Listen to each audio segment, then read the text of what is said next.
Good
afternoon sir.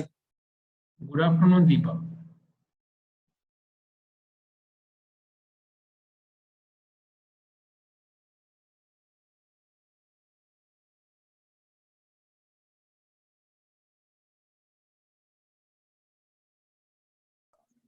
Sir mid sem का syllabus बता दीजिएगा, हाँ सबको आ ये जाएगा ना? तो सबको आ जाएगा। तो ये मैं इसमें आप लोग को मिड सेम में मैं पहला मॉड्यूल तो दूंगा ही दूंगा, डिजाइन ऑफ ट्रांसमिशन का।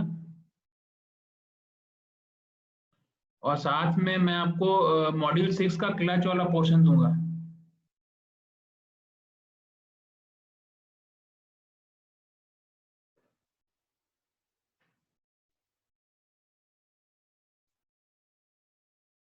सर थोड़ा न्यूमेरिकल थोड़ा लेंदी वाला मत दीजिएगा, क्योंकि टाइम पार हो जाता है और बना भी नहीं पाते हैं, नहीं बन पाता है सर न्यूमेरिकल में। क्यों न्यूमेरिकल में मैं तुम लोग को, कोई अगर क्वेश्चन में 3 पार्ट है या 4 पार्ट है तो उसमें एक पार्ट दूंगा मैं तुम लोग को। हाँ तब ठीक रहेगा सर, जैसे कोई क्वेश्चन क्योंकि दिया हुआ है टाइम ना। लिमिट हो जाता है ना सर। हाँ हाँ मैं समझ रहा हूँ। तो मान लो अगर कोई क्वेश्चन दिया हुआ है जिसके जिसके अंदर में 4 चीजें डिडक्ट करनी है, तो 4 चीजों को डिडक्ट करने के बजाय मैं पहली चीज डिडक्ट करने दूंगा तुम लोग को। हाँ ठीक है। हाँ, ये ठीक रहेगा। हम्म। हाँ सर।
तो ये स्लाइड नजर आ रही है तुम लोग को?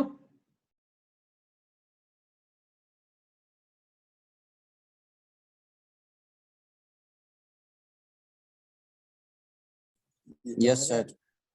और मेरी आवाज भी सुनाई दे रही है आप लोग को?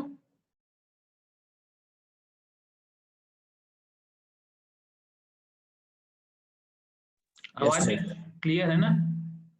तो चलो फिर स्टार्ट करते हैं। आज थोड़ा सा मैं आप लोग को जल्दी, अगर हो सकेगा तो जल्दी छोड़ दूंगा, या फिर टाइम पर कंप्लीट हो जाना चाहिए हर चीज। तो ये एक मल्टी डिस्क क्लच के बेस पर कुछ न्यूमेरिकल मैं आप लोग को बताना चाह रहा था। मल्टीपल डिस्क क्लच, इसके पहले जो हम लोग क्लच के प्रॉब्लम कल जो देखे हैं उसमें आपका सिंगल प्लेट क्लच था, सिंगल प्लेट डिस्क क्लच था, तो उसमें कुछ अलग प्रॉब्लम थे। और आज का मल्टीपल डिस्क क्लच है। तो मल्टीपल डिस्क क्लच को मैं थोड़ा सा यहाँ पर आपको बताना चाहूंगा। मल्टीपल डिस्क क्लच जो है यहाँ पर आपको ये आपका ये मल्टीपल डिस्क क्लच है ये। और ये जो है यहाँ पर जो ये रेड में कलर में दिखाई दे रहे हैं, यहाँ पर पहले जो है ये कवर अप करके जो रखा हुआ है, तो ये क्रॉस सेक्शन है एक्चुअल में। तो ये जो है यहाँ पर हैचिंग सेक्शन में बता रहा था, ये हैचिंग सेक्शन रेड में जो दिखा रहा है वो आपका इनसाइड डिस्क है। और ये जो आपका जो सियान कलर में जो हैचिंग दिखाई दे रहा है वो आपका आउटसाइड डिस्क है। और ये जो आउटसाइड डिस्क है ये बोल्ट के द्वारा कनेक्टेड है ये। इसी बीच में यहाँ पर देखो आउटसाइड डिस्क के साथ में यहाँ पर स्प्रिंग जो है ये रखा हुआ है। तो जब हम ये आपका ये जो आपका जो आउटसाइड डिस्क जो है ये पूरा जो है ये फेदर की के साथ अटैच होकर के इसके साथ यहाँ पर रखा हुआ है। तो ये जो आपका जो जब हम ब्रेक लगाते हैं तो आपका ये जो है ये स्प्रिंग यहाँ पर अभी तो यहाँ पर दो स्प्रिंग दिखाई दे रही है। एक स्प्रिंग का पूरा एक स्प्रिंग का सिंगल स्प्रिंग का जो आपका जो स्ट्रक्चर है वो यहाँ दिख रहा है, और उसके पीछे तरफ दूसरा स्प्रिंग का स्ट्रक्चर उधर दिख रहा है। तो मान लो अगर क्या होता है कि अगर मान लो यहाँ पर 6 स्प्रिंग बोल रहा है कि 6 स्प्रिंग है, तो जब हम क्लच पेडल को दबाएंगे, जब आप बस में बैठे रहते हैं या कार में बैठे रहते हैं तो क्लच पेडल को दबाते हैं, तो क्लच का पेडल जैसे ही दबाओगे तो ये जो शाफ्ट है ये सामने की ओर मूव करेगा, और ये जाकर के स्प्रिंग जो है अटैच होंगे, ये स्प्रिंग अटैच होंगे। और जैसे ही ये स्प्रिंग अटैच होंगे तो ये सारे स्प्रिंग जाकर के जुड़ेंगे। जैसे यहाँ पर 2 स्प्रिंग है, मान लो अगर 6 स्प्रिंग बोलता तो 6 स्प्रिंग एक साथ जाकर के अटैच हो जाते हैं। तो इस सिचुएशन में कांटेक्ट सरफेस क्या बनता है आपका? मान लो अगर 6 स्प्रिंग है तो 6 के 6 स्प्रिंग, और ये जो इधर का एक सरफेस जो हुआ कांटेक्ट में, और इसकी जो राइट साइड में और इसके लेफ्ट साइड में जो कांटेक्ट सरफेस है, वो दोनों मिलाकर के 6 और 2 8 contact surface of the spring हो जाएंगे, स्प्रिंग के कांटेक्ट सरफेस। क्योंकि टोटल स्प्रिंग जो है वो आपका कितने हैं? 6 स्प्रिंग है। तो जब स्प्रिंग कंप्रेस होकर के जुड़ जाएगा तो वो एक सरफेस, और जब जब यहाँ पर जो आपका जो अटैच हो रहा है, ये जो आपका जो राइट साइड का जो ये जो वर्टिकल पोर्शन है, ये वर्टिकल पोर्शन एक सरफेस, और ये जो इसका जो लेफ्ट साइड का वर्टिकल पोर्शन है उसका 2 सरफेस। तो contact surface of the spring when it is compressed, when it is considered under to wear axle, तो उस सिचुएशन में आपकी जो स्प्रिंग है, आपकी 6 स्प्रिंग मिलकर के 6 के 6 स्प्रिंग का 6 सरफेस, उसका इंडिविजुअल सरफेस, और इसका राइट साइड का वर्टिकल जो सरफेस है और लेफ्ट साइड का वर्टिकल सरफेस, ये सारे मिलकर के आपके 8 जो हो जाएंगे आपके contact surface of the spring हो जाएंगे 6 नंबर ऑफ द स्प्रिंग के केस में। तो यहाँ पर मैं आपको बता ही रहा था मल्टीपल डिस्क क्लच क्या है। एक मल्टीपल डिस्क क्लच यहाँ पर है, जैसा कि दिखाया गया था, मैं आपको बताया था। ये लार्ज टॉर्क को ट्रांसमिट करने की कैपेबिलिटी होती है। ये जो आपका जो मल्टीपल डिस्क प्लेट जो होता है, जब आप सिंगल प्लेट लेते हो या मल्टीपल डिस्क प्लेट जब आप कंसिडर करते हो, तो मल्टीपल डिस्क क्लच की कैपेसिटी होती है कि वो लार्ज टॉर्क को ट्रांसमिट करने की कैपेबिलिटी होती है। जैसे कि यहाँ पर इनसाइड डिस्क जो मैं आपको बताया हूँ, ये जो यहाँ पर देखो, ये आपका ये वाला इनसाइड डिस्क है, ये रेडिश वाला जो इनसाइड डिस्क है। तो ये जो इनसाइड डिस्क जो होता है, इनसाइड डिस्क जो होता है वो फास्टेंड होता है ड्रिवन शाफ्ट के साथ में, ताकि वो परमिट करे एक्सियल मोशन को परमिट करने के लिए आज्ञा देता है। कौन देता है आपका? ये इनसाइड डिस्क परमिशन देता है आपका एक्सियल डिस्क को परमिट, एक्सियल मोशन करने के लिए। इनसाइड डिस्क जो होते हैं, जो जुड़े होते हैं, फास्टेंड होते हैं, वो ड्रिवन शाफ्ट को परमिशन देते हैं, ड्रिवन शाफ्ट को एक्सियल मोशन करने की परमिशन देते हैं। वहीं पर आपका जो आउटसाइड डिस्क है वो क्या है? बोल्ट के द्वारा जुड़ा रहता है। यहाँ पर देखो, ये आपका ये आउटसाइड डिस्क सियान कलर में है, और ये देखो यहाँ ये बोल्ट के द्वारा जुड़ा भी हुआ है।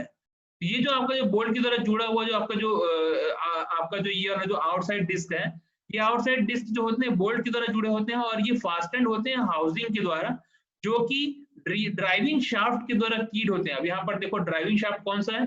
ये इधर वाला ड्राइविंग शाफ्ट है और इधर वाला ड्रिवन शाफ्ट है। तो तो ये जो आउटसाइड डिस्क है वो ड्राइविंग शाफ्ट के द्वारा कीड होते हैं, फास्टेंड होते हैं ड्राइविंग शाफ्ट के द्वारा, और ये इनसाइड डिस्क जो होते हैं वो ड्रिवन, ये इसका स्पेशल मैकेनिज्म है, जो ये मल्टी प्लेट क्लच का स्पेशल मैकेनिज्म है, जिसको आप सिंगल प्लेट क्लच से कंपैरिजन नहीं कर सकते। ये इसकी स्पेशलिटी होती है, मल्टीपल डिस्क क्लच की स्पेशलिटी होती है, जो आपको मैं यहाँ पर बता रहा हूँ, और इससे रिलेटेड मैं आपको आज का क्वेश्चन बताऊंगा। तो यहाँ पर अगर हम देखते हैं कि द मल्टीपल डिस्क क्लच जो होता है एक्सटेंसिवली यूज होता है मोटर में, मोटर कार में, मशीन टूल में भी यूज होता है, जो बड़ी बड़ी इंडस्ट्रीज में जो मशीन होते हैं वहां पर ये मल्टीपल डिस्क क्लच यूज होता है। आपकी मोटर कार में भी यूज होता है, जो आप जो हो गया मोटर कार आ गया, या फिर आप बोलो तो आप ये आपका जो बड़े बड़े मशीन जो इंडस्ट्री के हैं वहां पर ये आपका जो है मल्टीपल डिस्क क्लच यूज होता है ब्रेक लगाने के लिए। आपका 50 वहां पर ये इसकी स्पेशलिटी वहां काम आती है, क्योंकि इसका जो स्ट्रेंथ है वो टॉर्क को, लार्ज टॉर्क को ट्रांसमिट करने की कैपेबिलिटी होती है। क्योंकि हमको बड़े बड़े इंडस्ट्रीज में जैसे ही हम शट डाउन करते हैं तो मशीन जो ऑपरेट होती रहती है हाई स्पीड के साथ, उनमें अचानक से थ्रस्ट फोर्स लगता है, और वो सिचुएशन में ये जो आपका जो ड्रिवन शाफ्ट और ड्राइविंग शाफ्ट है, इनका मैकेनिज्म इस सिचुएशन में काम करता है। तो ये स्पेशलिटी है इसकी। यहाँ पर मैं आपको बताना चाहूंगा कि यहाँ पर अगर हम यहाँ पर N1 अगर मैं ले रहा हूँ, जो आपका number of the disc on the driving shaft में, और N2 में ले रहा हूँ number of the disc on driven shaft में, ड्रिवन शाफ्ट में अगर N2 है, तो यहाँ पर number of the pair of the contact surface क्या हो जाएगा मल्टीपल डिस्क क्लच में, number of the pair n small n is equal to n1 plus n2। यानी कि मान लो अगर यहाँ पर मैंने तीन ब्रॉन्ज का ये दिया हुआ है, मान लो अगर मैंने 3 स्टील के इनसाइड डिस्क अगर आपका जो है वो 3 स्टील का है, और अगर आपका आउटसाइड डिस्क जो है वो ब्रॉन्ज का है, ब्रॉन्ज की नंबर ऑफ ब्रॉन्ज अगर 2 है और नंबर ऑफ स्टील अगर 3 है, तो 3 और 2 जोड़ करके उसमें -1 कर देंगे तो total number of the plate मिल जाएगा। यानी कि यहाँ पर n1 प्लस n2 -1 कर देंगे तो नंबर ऑफ द प्लेट मिल जाएगा। तो यहाँ पर देखते हैं number of pair of contact surface, याद रखना number of pair of contact surface जो है ना वो सिंगल प्लेट में हम जब देखते थे तो आगे पीछे की सरफेस होते थे फ्रिक्शन सरफेस ऊपर लिखा था। यहाँ पर क्या है, अगर number of plate on the contact surface हमको फाइंड आउट करना है तो आउटसाइड डिस्क को काउंट करो, इनसाइड डिस्क को काउंट करो, और उनमें उनको जोड़ने के बाद 1 घटा दो, तो आपका number of the disc on the number of the pair on the contact surface. Total frictional torque यहाँ पर फॉर्मूला क्या होता है, यही चीज है कि टोटल फ्रिक्शनल टॉर्क यहाँ पर जो है सरफेस का ऑन द क्लच का T, capital T is equal to n mu WR। ये n म्यू WR आपका सिंगल प्लेट क्लच से चला आ रहा है, जहां पर R क्या है, mean radius of the friction surface है, और कैपिटल R अगर मैं यहाँ पर ले रहा हूँ अगर यूनिफॉर्म प्रेशर कंडीशन है तो 2/3 R1 का क्यूब माइनस R2 का क्यूब डिवाइड बाई R1 का स्क्वायर माइनस R2 का स्क्वायर, और अगर मैं यहाँ पर यूनिफॉर्म वियर कंडीशन ले रहा हूँ तो capital R is equal to R1 plus R2 divide by 2 हो जाएगा। ये मैंने जो लिया था यूनिफॉर्म वियर कंडीशन पे था, और ये मैंने जो लिया था वो यूनिफॉर्म प्रेशर कंडीशन पे था। ये फॉर्मूले हैं आपको capital R mean radius for the friction surface find out करने के। तो ये आपका ये है, और ये डायग्राम है आपका, ये डायग्राम ये देखिए आप, कभी भी मैं यहाँ पर दिखा रहा हूँ आपको, ये इनसाइड डिस्क है आपका रेडिश कलर में, और ये जो आपका सियान कलर में है वो आउटसाइड डिस्क है, और ये स्प्रिंग है, ये इस मैकेनिज्म के साथ काम करता है कि नंबर ऑफ द 6 स्प्रिंग, अगर यहाँ पर मैंने बोला कि यहाँ पर 6 स्प्रिंग अटैच है, तो ये 6 स्प्रिंग कंप्रेस होकर के इंडिविजुअली एक सरफेस तो बनेगा, पर कॉन्टेक्ट सरफेस फाइंड आउट करने के लिए इधर का जो एंड पोर्शन का जो कॉन्टेक्ट है वो आपका हुआ एक सरफेस, और उसके दूसरे एंड का कॉन्टेक्ट सरफेस है इतना, और नंबर ऑफ 6 अगर यूज कर रहे हैं तो आपका जो total contact of the wear spring के टाइम पे जो आपका जो कॉन्टेक्ट सरफेस होगा, टोटल कॉन्टेक्ट जब हम क्लच पेडल को पावर दबाकर ट्रांसमिट करेंगे, तो ये इस प्रकार से मैकेनिज्म काम करता है कि टोटल कॉन्टेक्ट सरफेस जो होगा 6 + 2 यानी कि 8 हो जाएगा। हम देखेंगे क्वेश्चन में आएगा, आपको देखेंगे क्या है क्या नहीं है समझने के लिए। तो यहाँ पर स्टार्ट करते हैं एग्जांपल नंबर 5 से।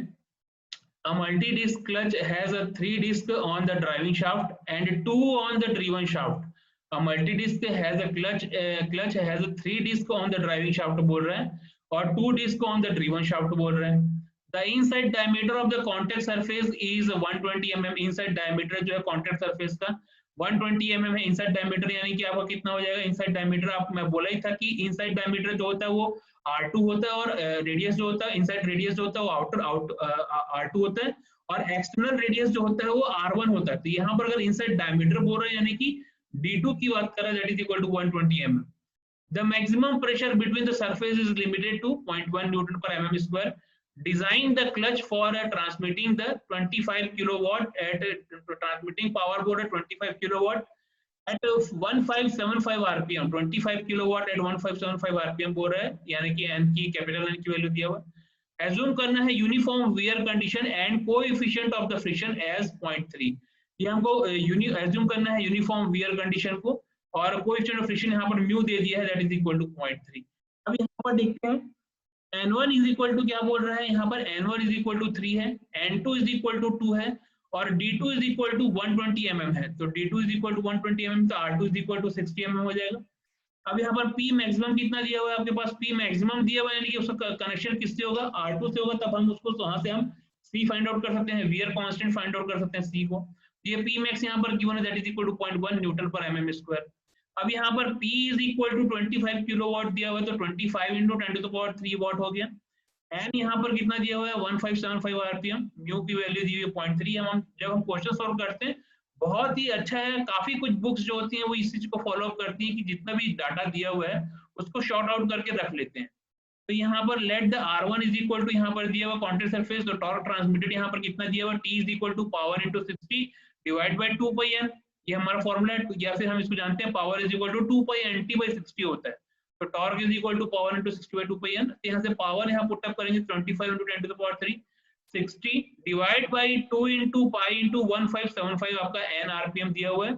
यहाँ पर इसको कैलकुलेट करेंगे तो 151.6 न्यूटन मीटर मिल जाएगा। और अगर मैं mm में लिखना चाहूंगा तो torque is equal to 151600 newton mm हो जाएगा, ये टॉर्क है।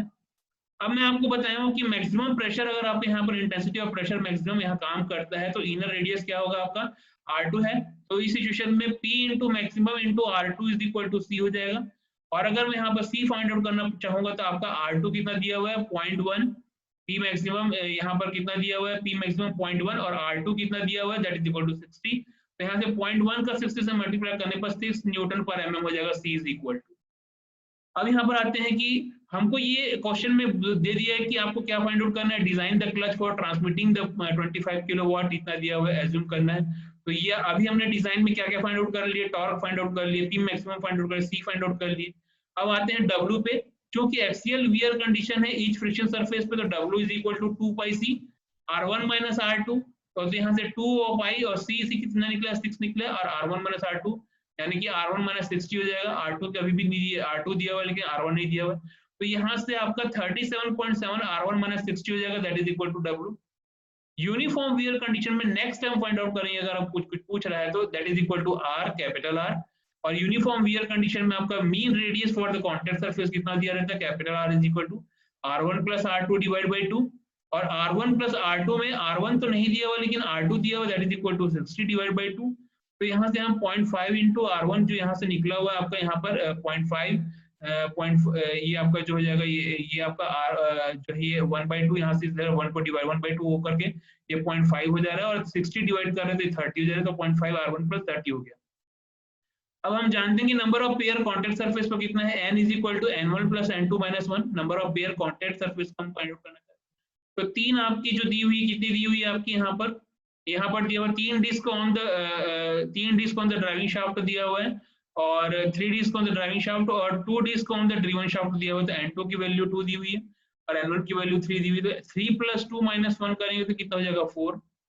तो टॉर्क ट्रांसमिटेड फाइंड आउट करना पड़ेगा डिजाइन कंडीशन में, आपका जो n मिल गया है तो n torque is equal to यहाँ पर कितना होता है n म्यू WR, और torque is equal to 151600 that is equal to n into mu into WR, और n इज इक्वल टू 4 दिया हुआ है, और म्यू इज इक्वल टू कितना गिवन है आपका 0.3, म्यू की वैल्यू दी हुई है। और W की वैल्यू कितनी दी है, W कहाँ से निकालें, देखो यहाँ पर दिया हुआ है, मैंने यहाँ पर W is equal to 2 pi C R1 minus R2 निकाला था। तो 2 पाई C में 2 पाई 6 को कैलकुलेट करने के बाद 37.7 इंटू R1 माइनस 60 ये इक्वेशन है W का, यहाँ पुट अप कर दिए। और R को हमने पुट अप किए तो R को हमने इंडिविजुअली कैलकुलेट किए थे R1 प्लस R2 बाई 2 से, तो 0.5 R1 प्लस 30, तो 0.5 R1 प्लस 30 हो जाएगा, ये हो गया इतना। अब यहाँ 4 को 0.3 को मल्टीप्लाई करेंगे 37.7 से मल्टीप्लाई करेंगे तो यहाँ से 22.62 R1 का स्क्वायर माइनस 81432 हो जाएगा, ये 81432 निकल गया। यहाँ पर 151600 है, तो यहाँ से इन सबको क्रॉस मल्टीप्लिकेशन से चेक करने पर या सब्सट्रैक्ट और डिडक्ट करने के बाद यहाँ पर R1 का square is equal to 151600 plus 81432 divide by 22.62 हो जाएगा, और R1 का स्क्वायर इज इक्वल टू 10302 हो जाएगा, और R1 is equal to 101.5 mm हो जाएगा। ये आपने डिजाइन कंडीशन में आपने सबसे पहले क्या फॉलो अप किया, सबसे पहले तो ये टॉर्क निकाला जिसको हमको इक्विवेलेंट करना था, जिसके किसके लिए, एन म्यू डब्ल्यू आर के लिए। फिर यहाँ से टी निकला, टी के बाद हमने P maximum multiplied by R two किया, that is equal to C निकला, और सी इज इक्वल टू यहाँ से हमने सी को यूज किया हमने किसमें, डब्ल्यू इज इक्वल टू 2 पाई सी में, और ये आर यहाँ से हमने आर वियर यूनिफॉर्म वियर के लिए मीन रेडियस जो है कॉन्ट्रैक्ट सरफेस के लिए capital R R1 plus R2। ये सब फॉलो अप करने के बाद हमने जो टॉर्क निकला हुआ था उसको n into mu into W into R में पुट अप कर दिया, तो ये डिजाइन कंडीशन में हमको R1 निकल गया। तो R1 की वैल्यू जो थी वो 101.5 थी, ये डिजाइन प्रोसेस फॉलो अप करते हुए R1 भी निकल गया, और R2 हमारा ऑलरेडी D2 इस क्वेश्चन में गिवन था। ये अगर मल्टीप्लेट डिस्प्लेस का क्वेश्चन अगर ये मैंने आपको दे दिया तो आपको ये फाइंड आउट करते आना चाहिए, है ना। और यहाँ पर अब आते हैं दूसरा क्वेश्चन में। दूसरा क्वेश्चन जो बोल रहा है क्या दिया हुआ है, multiple disc clutch steel on bronze is to transmit the 4.5 kilowatt. Bronze बोल रहा है मल्टीपल डिस्क क्लच में जिसमें स्टील ऑन ब्रॉन्ज यानी कि स्टील ब्रॉन्ज पर ट्रांसमिट कर रहा है, कितना ट्रांसमिट कर रहा है, 4.5 kilowatt at the 750 RPM. Inner radius of the contact is 40 mm दिया हुआ है, inner radius of the contact. Outer radius of the contact is 70 mm दिया हुआ है। The clutch operates in oil with an expected coefficient of 0.1. The average allowable pressure is 0.35 Newton per mm square. Find करना है यहाँ पर average allowable pressure दिया हुआ है, P average दिया हुआ है यहाँ पर। अब यहाँ पर find out करना है, पहला क्या दिया हुआ है, पहला हमको find out करना है कि total number of the steel and bronze disc, number of the disc कितने हैं steel और bronze जो है total number of the disc find out करना है। यहाँ पर दूसरा फाइंड आउट करना है actual axial force required find out करना है, और तीसरा हमको फाइंड आउट करना है actual average pressure find out करना है। एवरेज प्रेशर यानी कि पी एवरेज का फॉर्मूला जो मैं आपको पहले बताया था, फॉर्मूला में बताया था, और फोर्स हमको फाइंड आउट करना है एक्चुअल मैक्सिमम प्रेशर। तो यहाँ पर सॉल्यूशन में क्या है, सबसे पहले शॉर्ट आउट कर लेते हैं। गिवन में P is equal to 4.5 kilowatt, that is equal to 4500 watt हो जाएगा। n is equal to 750 rpm, 750 rpm n हो जाएगा। R2 is equal to 40 mm हो जाएगा, 40 mm निकल गया, और R1 is equal to 70 mm हो गया। म्यू कितना दिया हुआ है 0.1, और P एवरेज की वैल्यू दी हुई है यहाँ पर आपके पास, ना कि P मैक्सिमम या मिनिमम की वैल्यू। तो P एवरेज कितना दिया हुआ है 0.35 न्यूटन पर mm स्क्वायर। तो 1 is equal to total number of the steel and bronze disc, यहाँ पर total number of the steel and bronze disc find out करना है। तो n, let the n is equal to number of the pair of the contact surface, number of the pair of the contact surface n है। तो यहाँ पर मतलब क्या है कि 3 डिस्क जो है इनसाइड डिस्क है और आउटसाइड डिस्क जो है वो 2 है। तो उस सिचुएशन में नंबर ऑफ पेयर जो कॉन्टैक्ट सरफेस होंगे जब वो यहाँ पर कंप्रेस होकर के सामने अटैच होते हैं पेडल लगने के बाद, पेडल को लगाने के बाद, तो कॉन्टैक्ट सरफेस में कौन होगा ये बता रहा है, that is equal to n है। तो वी नो दैट उसके लिए फॉर्मूला होता है n1 + n2 - 1। तो यहाँ पर हम जानते हैं torque transmitted by the clutch कितना दिया हुआ है, that is equal to torque is equal to power into 60 divide by 2 pi n।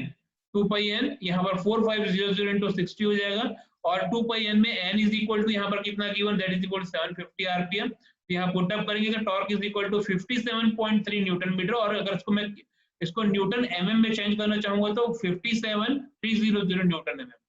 ये आपको क्या निकला है, ये आपका T निकला है, T टॉर्क निकला हुआ है। यूनिफॉर्म वियर और mean radius of the contact surface पर क्या दिया हुआ है, R is equal to R1 + R2/2 दिया हुआ है। तो यहाँ से 70 + 40 डिवाइड बाय 2 हो जाएगा, और यहाँ पर आप 70 + 40/2 करने पर 55 mm हो जाएगा कैपिटल R। तो अब यहाँ पर एवरेज एक्सियल फोर्स रिक्वायर्ड कितना है, W is equal to P average into pi into R1 का स्क्वायर माइनस R2 का स्क्वायर हो जाएगा। P एवरेज इंटू पाई यहाँ से, ये आपका फॉर्मूला है, ये मैंने स्पेशली आपको लिखा बताया भी हूँ आपको प्रीवियस स्लाइड में। तो यहाँ से P average is equal to 0.35 हो जाएगा, पाई मल्टीप्लाई करेंगे यहाँ पर, और यहाँ 70 का स्क्वायर R1 पुट करेंगे और R2 की जगह पे 40 स्क्वायर पुट करेंगे, तो यहाँ से 3630 न्यूटन आ जाएगा W। अब हम जानते हैं कि टॉर्क ट्रांसमिटेड जो होता है that is equal to n mu WR, और हमको n फाइंड आउट करना है। तो 57300 n यहाँ ऑलरेडी यहाँ पर रखा हुआ है जिसको हमको फाइंड आउट करना है।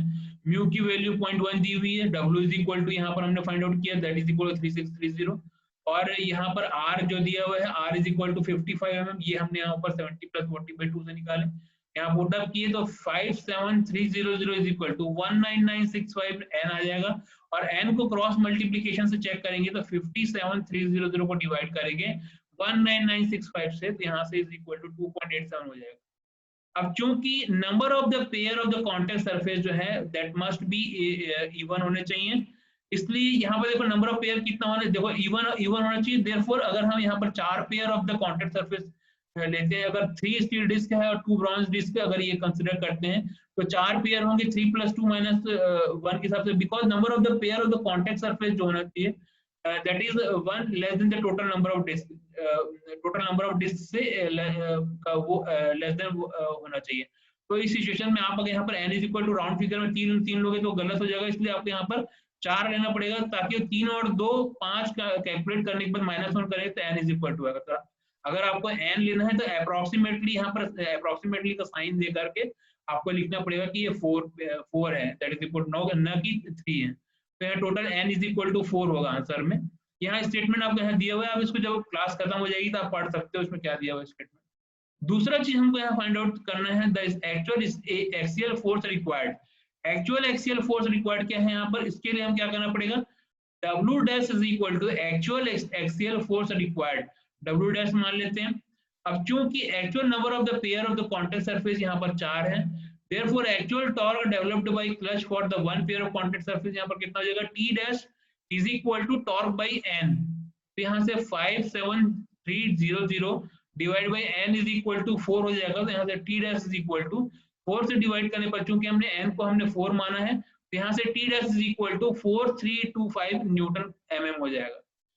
अब हम जानते हैं कि torque developed for the one pair of the contact surface T dash कितना है, 14325, दैट इज इक्वल टू यहाँ पर n तो हमने यहाँ ऑलरेडी यहाँ काउंट कर लिया है इससे t बाई n से, यहाँ T डैश को हम लेके चले तो T dash is equal to mu into W dash into r हो जाएगा, mu into W dash into r, यहाँ से mu is equal to 0.1, W dash आपका फोर्स है, ये आपका जो एक्चुअल एक्सियल फोर्स रिक्वायर्ड जो हमको फाइंड आउट करना है W डैश है, W dash is equal to ये ऑलरेडी है, और यहाँ R की वैल्यू हमारी 55 थी, तो यहाँ से 5.5 W डैश हो जाएगा, और W dash is equal to 14325 divide by 5.5 करेंगे तो W dash is equal to 2604.5 newton हो जाएगा।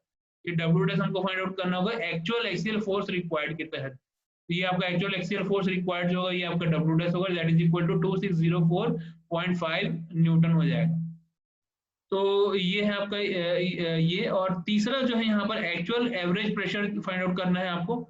तो हम जानते हैं कि actual average pressure P average is equal to actual average pressure find out करें तो P dash average is equal to W dash divide by pi R1 का स्क्वायर माइनस R2 का स्क्वायर। तो यहाँ 2604.5 divide by pi into bracket में 70 का square minus 40 का square, और यहाँ पर 0.25 न्यूटन पर mm स्क्वायर। तो ये जो आपका कैलकुलेट करने पर P एवरेज आ जाएगा, और एक्चुअल मैक्सिमम प्रेशर यहाँ पर दिया हुआ है, actual maximum pressure P max find out करना है। Actual maximum pressure P max find out करना है, तो यहाँ पर आपका फॉर यूनिफॉर्म वियर के लिए आपका यहाँ पर फॉर्मूला होता है P max into R2।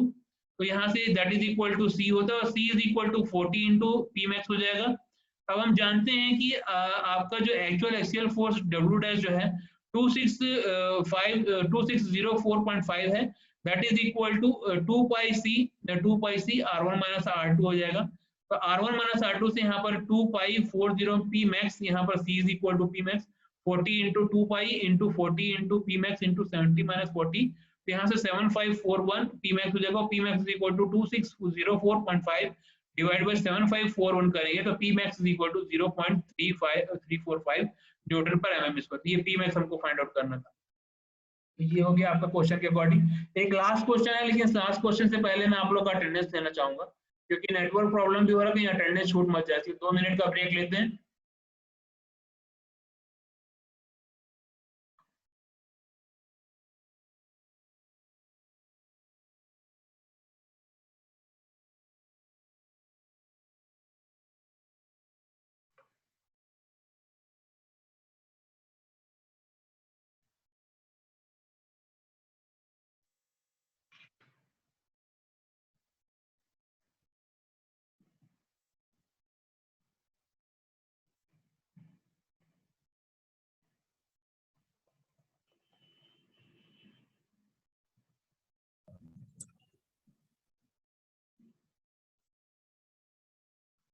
Sagar Kumar Mandal.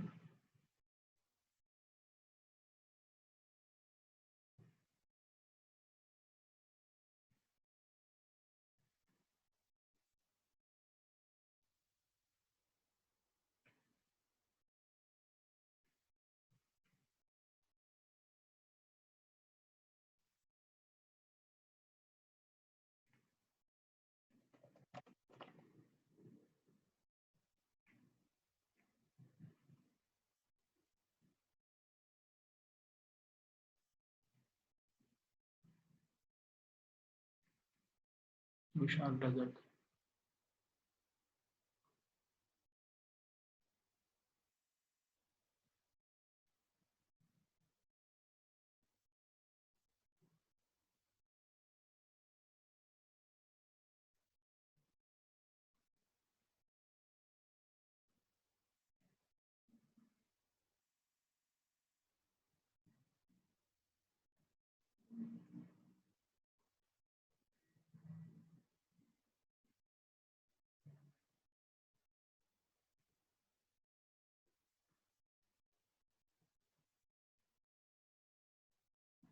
तो यहाँ पर आपका जो है ये एक लास्ट क्वेश्चन मैं आपके साथ डिस्कस करना चाह रहा था। तो ये जो है आपका अटेंडेंस मैंने ले लिया हूँ, यहाँ पर देखिएगा, ध्यान दीजिएगा। A plate clutch has 3 disc on the driving shaft, 2 disc on the driven shaft, providing 4 pair of the contact surface. 3 + 2 को -1 करेंगे तो 4 हो जाएगा। तो 4 pair of the contact surface, n की वैल्यू ऑलरेडी दिया हुआ है।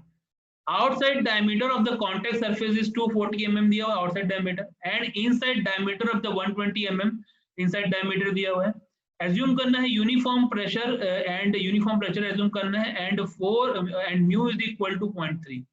find करना है आपको total spring load pressing the plates or together to transmit the 25 kilowatt at 1575 rpm। if there are 6 spring बोल रहा है, there are 6 spring, each of stiffness 13 kilo newton, हर एक का स्टीफनेस कितना दिया है, 6 स्प्रिंग है, और हर एक जो स्प्रिंग है वो 13 किलो न्यूटन पर मीटर इंडिविजुअल ऑपरेट कर रहा है। स्टीफनेस रखता है इतना वो स्टीफनेस रखता है 13 किलो न्यूटन पर मीटर। और each of the contact surface has worn away by the worn away यानी कि वियर हो चुके हैं हर किसी का कॉन्टेक्ट सरफेस जो है, जो स्प्रिंग है उनका जो कॉन्टेक्ट सरफेस जो है वो 1.25 से वॉर्न अवे हो चुका है। फाइंड करना है maximum power that can be transmitted by assuming the wear theory. Wear theory को लेके अज्यूम करना है। यहाँ पर आप क्या हो जाएगा, n1 आपका कितना गिवन है, that is equal to 3, n2 is equal to कितना गिवन है, that is equal to 2। Total number of the pair कितने दिए हुए हैं सब डिस्क मिला करके, number of the pair contact surface के लिए कितने दिए, that is equal to n is equal to 4। d1 is equal to कितना दिया हुआ है, 240 mm दिया हुआ है, और r1 is equal to 120 mm दिया हुआ है। d2 is equal to 120 mm given है, तो r2 is equal to 60 mm given दिया हुआ है, that is equal to mu is equal to 0.3 दिया हुआ है, और p is equal to 25 kilowatt. तो 25 into 10 to the power 3 is equal to w। ये आपका 25 into 10 to the power 3 kilo को हटा करके आपका ये हो गया वाट हो गया। न्यू n rpm कितना दिया हुआ, 1575 rpm, that is equal to n is equal to 1575 rpm। Total spring load यहाँ पर फाइंड आउट करना है। तो total spring load, find the maximum power that can be transmitted, ये आपका टारगेट है आपका। तो यहाँ पर हम देख लेते हैं कि टोटल स्प्रिंग लोड W कितना है, W इज इक्वल टू, ये आपका P था पावर 25 किलोवाट, तो W is equal to total spring load होता है, और उसके लिए टॉर्क इज इक्वल टू कितना, पावर इंटू 60/2 पाई n, और पावर यानी कि 25 × 10⁻³ इंटू 60/2 पाई n में 1575।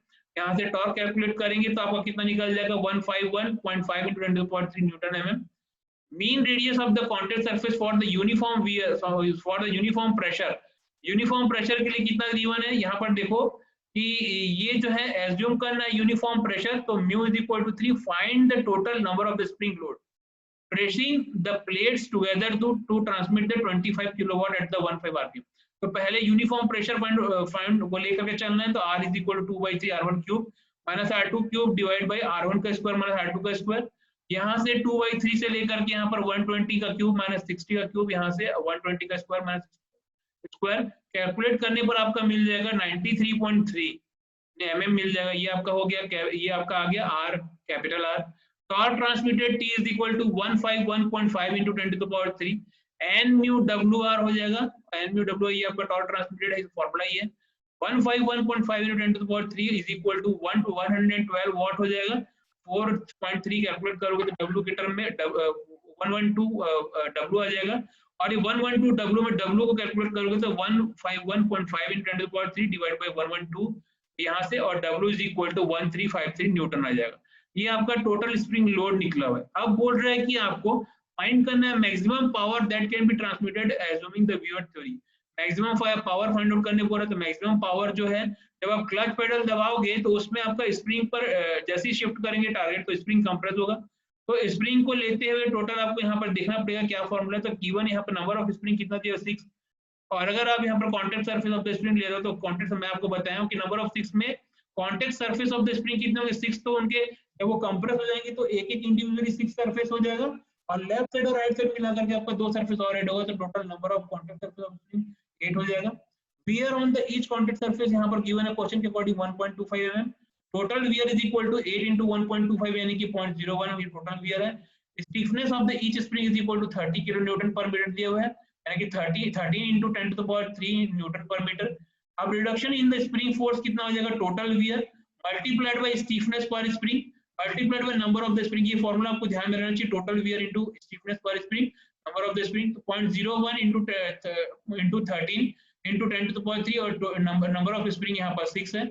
इसको रिडक्शन ऑफ द स्प्रिंग कितना निकल गया 780, और न्यू एक्सियल लोड जो हो जाएगा दैट इज इक्वल टू यहाँ पर आपका ये जो 780 है स्प्रिंग पर जो लोड जो हो रहा है उसको आप डिडक्ट करना पड़ेगा आपको स्प्रिंग से लेकर के, क्योंकि ये जो है यहाँ पर कितना दिया हुआ है आपका, यहाँ पर आपका 1353 आपका यहाँ पर टोटल लोड जो है 1353 दिया हुआ है, और न्यू एक्सियल लोड जब स्प्रिंग को आप दबाए रखते हो सिचुएशन में वो स्प्रिंग का इंडिविजुअल लोड आपका जब आप पेडल हटा देते हो तो न्यू एक्सियल लोड जो होगा वो ट्रांसमिट होकर के 1353 माइनस 780 हो जाएगा, यानी कि 573।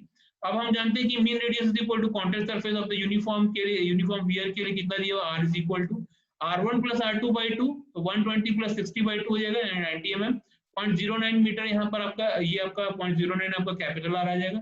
Torque transmitted is equal to n mu WR है, और torque is equal to 4 into 0.3 into 573 into 0.09, तो 62 न्यूटन मीटर आपका टॉर्क आ जाएगा, और power transmitted P is equal to torque into 2 pi m by 60, और यहाँ पर हम जानते हैं 2 pi nt by 60 आपका पावर होता है, यहाँ से P is equal to 2 pi nt by 60 में यहाँ पर T आपका दिया हुआ है 62 और 2 pi और 1575 डिवाइड बाय 60, यहाँ से कैलकुलेट करोगे तो 10.227 किलोवाट आ जाएगा। ये एक स्पेशल क्वेश्चन था जिसको मैं आप लोगों को बताना चाह रहा था कि स्प्रिंग का क्या रोल प्ले होता है, लेकिन इसका जो है ये इस टाइप के क्वेश्चन आपको एग्जाम में नहीं पूछेंगे। ये आपका जब मैं वैरायटी आपको बता रहा था कि इतने नंबर ऑफ द स्प्रिंग्स का इसे मल्टीपल प्लेट क्लच में इस टाइप के क्वेश्चन भी हैं, तो ये जो है कि मैं इसलिए बताया आपको ताकि आपको आइडिया हो कि किस टाइप का क्या है। तो यहाँ तक की क्लास में किसी कोई दिक्कत?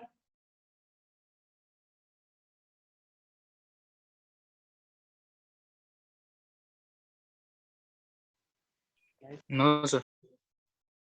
ये स्प्रिंग वाला क्वेश्चन आपको मैं स्प्रिंग वाला क्वेश्चन एग्जाम में नहीं दूंगा। और एक जो बंदा है वो पूछ रहा था कि सर आप मीटर में क्या दोगे, तो मीटर में आपका पहला मॉड्यूल तो दूंगा ही दूंगा, और क्लच की जो सिंगल प्लेट क्लच है मल्टीप्लेट क्लच के क्वेश्चन दूंगा, और एक जो टॉपिक है वो आपको कवर